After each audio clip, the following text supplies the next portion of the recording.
It's 80 degrees in Coma, as plants and animals brace themselves for yet another springtime wind and rainstorm, which threatens to blow away our vast collections of yard ornament. This is Coma News Daily, the internet news source portal for the town of Coma. This newscast, like happiness itself, is brought to you by Liquid Ham, where ham flows from the heart and pores. Liquid ham tastes great. I'm Dr. Jimmy, Coma physician and sunblock-slathered pool-goer, reading you the news as reported by the busy beavers at Coma News Daily. Unfortunately, Dee Collins, my former life partner, screenwriter, and local artisan, is unable to join us this week because of all the reality TV-based news developments in Coma were just too real for her comfort. Similarly, the third host of the Coma newscast, Shane Darvish, is at home exfoliating today and offered his apologies. In a slow news week for Thomas Stephen John, all this season's peyote crops have dried up. So today, I'll look toward news of the past. Coma Mayor fails Doomsday Prepper assessment. Filming for the popular National Geographic Channel's Doomsday Preppers wrapped up this week in Coma after the producers completed a segment on the town's mayor, Dave Anderson. Anderson said that while it was a fun experience, he strongly disagrees with the show's expert assessment of his apocalypse readiness. According to the show's producers, Anderson recorded the lowest score ever issued by the show's expert panel of preppers and survival experts. Based on our assessment, Dave Anderson should have died about 3 weeks ago, a show staffer who wished to remain anonymous said. I didn't even know you could get a score like that. The show, which features survival-minded citizens preparing for a myriad of natural disasters, government takeovers, and other end-of-the-world scenarios, are issued scores for each subject's preparation efforts. The scoring is on a scale of 1 to 100. According to producers, Anderson scored a 0, a score they confess they did not realize was possible. Anderson admits that while he might not have the stores and supplies as many of the preppers featured on the show, the camera crews happened to catch him on a bad day. According to producers, Anderson's preps included the following: 2 packs of chewing gum, a hammer with a broken handle, several packages of unopened Post-it notes, a half-eaten ham and provolone sandwich on sourdough with no mustard, assorted milk products, a Sammy Hagar I Can't Drive 55 t-shirt, and a chair. One expert prepper who reviewed Anderson's efforts reportedly told producers a newborn infant baby just coming into the world would have a better survival score than this douchebag. According to Anderson, much of his survival planning involves bartering, and he believes his collection of items will provide valuable assets to trade with other survivalists should the world end. Even in a world ravaged with famine and death and disease and no electricity or clean water, I can't imagine people not wanting or needing something like Post-it notes, Anderson said. Becoming really handy when making grocery lists or just little reminders. Hey Jimmy, my exfoliating finished early, so here I am. Welcome. Why don't you tell us what's happened in the living segment of Coma News Daily this week, Shane? You got it. Springtime, of course, means new life across our fair town, and pregnant women throughout Coma prepared for the start of Coma General Hospital's redesigned birthing obstacle course in the vein of the ever-popular Tough Mudder Challenge. Couples must navigate their way under barbed wire, conquer a rope climb, and swing over a pit of recently jailed convicts in order to access the hospital's labor and delivery department. Marley Baumgartner, local activist and supporter of the course, said the teen birth rate may be down in Coma due in a small part to the banishment of all 13-year-olds, but too many children are still being born. When friends and family of the students hear about this course, they may think twice about having children. Couples will have to weigh the pros and cons of parenthood and assess their ability to tackle challenging physical obstacles. New additions to the course are a tightrope walk dubbed the umbilical cord, the stretch mark maze, the big belly crab walk. Besides physical challenges, potential new moms must endure puzzling mental challenges such as find your car keys while a toddler is screaming in my face. Construction of the course was completed by the creators of the Coma landmine tours. The grueling course may leave some couples reeling, said Sadie Cracker. She questioned whether the biggest challenge wasn't actually the decision to parent and the inevitable failure to successfully parent.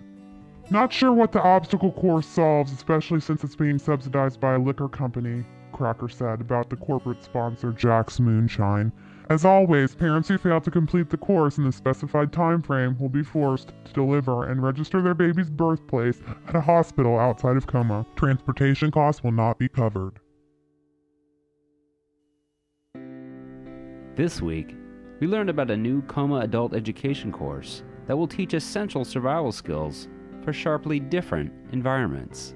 Zombie Clown School will combine a long-standing course on the basics of clownsmanship with techniques to survive a zombie apocalypse.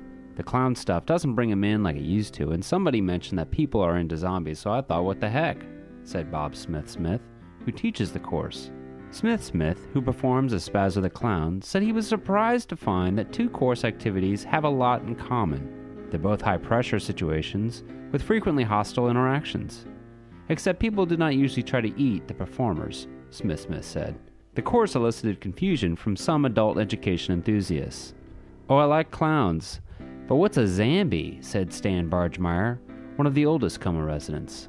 Others were less supportive. There really is no more terrifying thought, said openly Scottish Robert McGinnis, who thought it was a good idea to start letting that clown bloke teach classes anyway. But the class may not yet be done evolving. Smith is considering next adding fantasy role-playing elements and vampire studies to the course. He said, "It's a fine line between staying relevant and becoming completely asinine."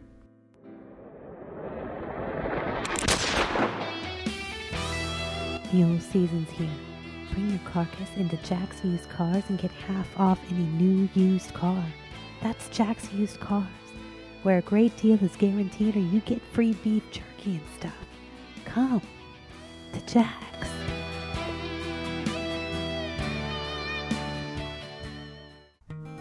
Now let's take a look at the Coma News Daily Classifieds. Coma Area Agency on Aging and Old People seeks an office manager. This is a full-time job with dental benefits available. We will consider qualified applicants with an old age bias. We're a state-funded agency in Coma that's dedicated to study aging and whether or not it is employed by old people to make others look after them. Do old people just pretend to be old? Is aging a myth created by the powerful adult diaper lobby? Does pretending to age lead to premature death? If these kind of questions interest you and you have wondered about whether or not people pretend to get old and you have at least 8 years of experience managing a staff of 2, then this position might be right for you. We have many benefits available, including loose work accountability standards. Stop by the office and apply in person with Sherry Stern. We've reached the point in our broadcast where we take a moment to thank some very special people, chicken buyers. That's right, Coma News Daily reporters and editors can forego digging through the trash cans this week after they were bought chickens by some of our town's loyal listeners. Chickens were purchased by Eric G. from Delaware, Maggie F. from Maryland, and Graham from London. If you'd like to toss some poultry to the hardworking denizen, check out the top donate button at the top of our homepage at townofcoma.com, and thank you for your support. Are you illiterate? You're not alone. But you don't have to let illiteracy stand in the way of a successful life and career. At Parker Academic Institute, we help thousands learn to read and write every year. You can be our next success story. Write to us to request a free 283-page book on how you can overcome illiteracy. Our literacy guide is filled with hundreds of pages of important and helpful information that will be your roadmap to learning. What are you waiting for? Contact Parker Academy today and say goodbye to illiteracy forever. Now a reminder, those who fail to remember the great celebrations of history will be jailed. This is Today in Coma History. In other post-future news, in the fall of 1972, Coma scientist Richard Van Peel announced his discovery of a new type of fish species, the Ladybug Fish, or Dominaean insectum piscor. The discovery sent ripples through the marine biology community, as the ladybug fish proved to be one of the most unique aquatic animals ever discovered. Unlike most fish, the ladybug fish lives entirely on land and bears a striking resemblance to a ladybug. As well, ladybug fish do not have gills, are the same size as ladybugs, and look exactly like common ladybugs in every conceivable manner. In fact, the ladybug fish is the only fish in the world that cannot survive underwater.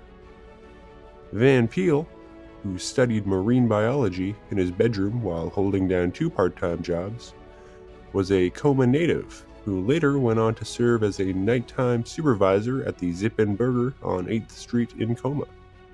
Van Peel died in 1994. Swimming with the Dolphins is not what you think it is. Special guest editorial by Coma Mayor Dave Anderson. Hi, I'm Dave Anderson. I recently returned from a 2-day vacation in exotic Hawaii. I enjoy getting away on short vacations whenever I can.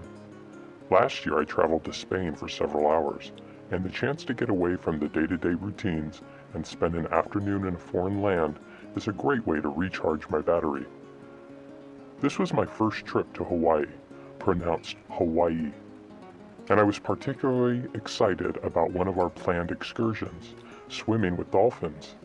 For me, this was to be the highlight of my trip. The idea of spending a couple hours in the pool with some of my favorite all-time former Miami Dolphin football players was very exciting, and I looked forward to it like a child might look forward to Christmas morning. So you can imagine my tremendous disappointment when upon my arrival I noticed a lagoon-style pool littered with actual dolphins, not Miami dolphins. Apparently this is a popular activity for visitors in this foreign land. Well, it would be nice if the people in charge made it clear in their advertising that no current or former NFL players and Miami Dolphins were involved in this excursion. Nowhere in their literature or website does it state such a thing. It's misleading. Instead of frolicking in the pool with the likes of Bob Greasy, Larry Zonka, or Dan Marino, I'm stuck petting the dorsal fin of a water mammal and smiling for photographs with Flipper. There were no chicken fights with all-time dolphin greats like Mercury Morris or Nick Bonaconti. No games of Marco Polo with Mark Duper or Larry Little. Not even a chance to pants a guy like Paul Warfield. Just hanging out in a pool of water that was likely full of wild animal droppings. The lesson in all of this is simple.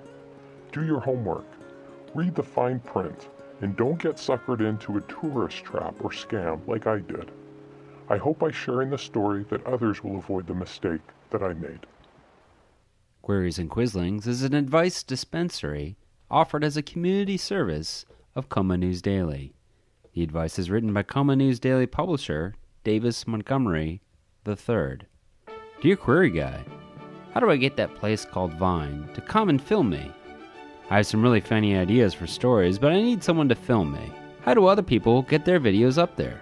I've called and emailed Vine, but can't get them to respond. Sincerely, Funny. Dear Funny, the subtle vagaries that guide men's selection of leisure time activities are shot through with an almost infinite variety of permutations and depredations. My initial response to your query is to urge extensive reflection on the nature of man and his place in the universe, before broaching an extensive exploration of what Vine is. It is quite possible that you are not funny, and no one wants to see your video. My exploration of Vine has proven that there are more people willing to film themselves than there are people with actual talent. But I also recall the frequent and enthusiastic advice of my dearest spouse in such delicate circumstances. Hit it with a hammer. Don't think about it, and don't wait. Just hit that problem with a hammer, and hit it good. A hammer will fix anything, including all of your problems. It will even fix the fact that you are not funny. If you have any questions about this advice, it is only because you have failed to hit the problem hard enough and often enough with a hammer. This advice is so clear and concise I'm copying most of what I said to the querying woman last week. Good luck to you, sir. QG. The following is one in a series of intermittent excerpts from Coma residents' blogs published by Coma News as a community service, and I really love this because there's lots of drama in a blog. This is Mary Belle Davis, 27 years old, awesome blogger of awesome things, and Coma private detective. Daddy Warbucks. Summer's here, Mary Belle. What about getting a summer job? Since you're certified in life-saving, you could lifeguard, right? Me. Daddy. Have you heard of skin cancer? It's everywhere people are under the sun. Why don't you just fax yourself back to the future where the sun was safe? I've got a mystery to solve. Then I went to a local coffee shop in town. It's a Starbucks right next to the Blair Witch Walking Park where all the old women go to hang out with their small children. Gross. And to talk about times in the olden days when they were young and hot and men liked them. And not sure I really believe that, but whatever. So one woman had this screaming kid because apparently that's what kids do when they're out anywhere in public. And she says to the other one, hey, remember the Breakfast Club? Where did that go? We were so relevant. Finally, another mystery for me to solve. Where is the Breakfast Club? It sounds delicious. So I went inside and Googled it, and a picture of Denny's filled with white-haired old people popped up, followed by a movie called The Breakfast Club. People were wearing shoulder pads and looked really horrible because it was the 80s, so I guess that's what these women were talking about. I decided to watch the movie on my phone and get some clues about where this club went. First, it's not a club at all. Secondly, it's detention, and no one does detention anymore because that wouldn't be fair to all the kids who aren't in detention. Third, and this is the most important part, how in the heck could these kids be confined to a small space filled with books, gross, without any cell phone, Twitter, Facebook, boring, or Snapchat to update people? Not to mention text. No one was texting. They were passing pieces of paper. Don't you know you're killing a tree, people? So I went back outside the coffee shop where the women were still sitting. The kid was still screaming, and there was another small kid banging his head against the wall and saying, milk, milk, milk, and there was a mom breastfeeding, so I don't understand why there wasn't enough milk. I miss the olden days when we were hot and cool, said the mom with a baby attached. Gross. I know those days were great. Like we really talked to each other, the other one said while she texted on her iPhone. You guys, I said, I solved the mystery of your breakfast club. It's over because everyone realized there was never any breakfast there. So dumb. And I turned and walked away. And finally, let's take a moment to check out the fine arts of Coma. Everybody loves cats. They're fun, furry, highly intelligent, and very clean animals. They are one of the top 2 most common house pets, and they are beloved all around the world. Now the Coma community players have brought upon us a new play that captures the magic and majesty of cats, titled appropriately, Cats. Cats celebrates the humor and deep emotional connections that exist between cats and their owners. That is what I assumed from the poster. I was not able to attend the opening night performance for which I had free tickets. My neighbor's cockatiel, Hercules, had diarrhea, so I was unable to make it out on opening night. I tried to get Hercules admitted to the hospital, but the hospital staff told me that Hercules was fine and that bird poop is naturally runny. Please. I know diarrhea when I see it. It came as quite a disappointment to me to miss the show as both a cat lover and theater buff. Director Shane Wilhelm Darvish, a regular at the old-fashioned ice cream shop where I work, is an exciting new voice on the stage. The script is by Sir Andrew Lloyd Webber, with whom I am not familiar. I think he works at the tire store. I was first struck by the stunning visual design of the poster hanging outside the lobby of the theater. The poster seemed to depict 2 magical creatures, half human, half cat. The 2 figures seemed to be modeling a pose or perhaps breaking into dance. There were lots of very interesting colors. The cast includes a few familiar faces. Cecilia Applebaum stars as Skimbleshanks, according to the program. If her acting is as good as her quilt making, then her performance must be truly stunning. Tommy Lincombe makes his stage debut as Rum Tum Tugger. Now, a lot of people have been talking about Tommy lately in the ice cream shop, saying he's too old to be a paper boy. But if it's okay with old Mr. Davis, who publishes the newspaper, then it's none of our business how Tommy earns a living. He's a good kid, and I don't know about you, but my papers end up on my porch most mornings, and that should be all that matters. Cats is already generating buzz around town. Drama teacher Craig Robusto claimed Cats is, quote, as good or better than a high school production. Director Shane Darvis is reeling from the early success of the production. A lot of people said it was insane to mount a production of Cats at a small community theater, said Darvish, especially because we couldn't afford the rights to do any of the original songs. But in the end, none of that mattered. Everybody came out to support us, and everybody loved it. If you have not yet been out to see the Coma Community Players' Cats at the George K. Seegard Memorial Theater and Yoga Studio, reserve a seat now. I'm hoping to go tonight, and I will need a ride.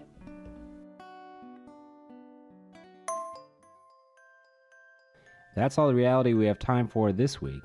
But if you're hankering for some more news from our little corner of paradise, then check us out at www.townofcoma.com. And until next week, be good, beware, and be newsworthy, Coma.